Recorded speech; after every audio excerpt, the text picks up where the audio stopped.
Connect করা খুবই easy. এভাবে ঘড়ির কাঁটার দিকে ঘোরানোর পরই দেখবেন কভারটি খুলে গেছে।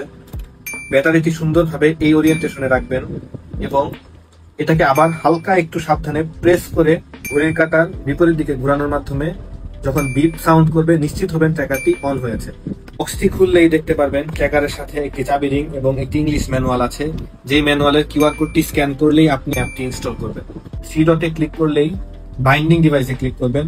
এরপর কেবল অন হওয়া ট্র্যাকারটির সব ইনফরমেশন আপনি দেখতে পারবেন।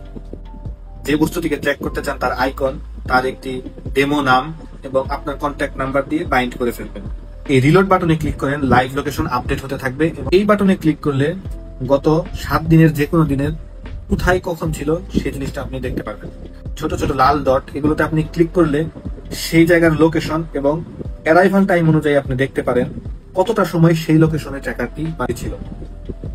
এখানে আপনি এই বাটনে ক্লিক করলে এবং এরপর যদি আপনি গুগল ম্যাপে ক্লিক করেন, আপনি ডিরেকশনে ক্লিক করার মাধ্যমে ট্র্যাকিং করা ওই বস্তুটির দূরত্ব দেখতে পারবেন এবং ম্যাপে প্রবলেম হচ্ছে, ম্যাপে দেখতে পাচ্ছে না, তখন এই থ্রি ডটে ক্লিক করবেন।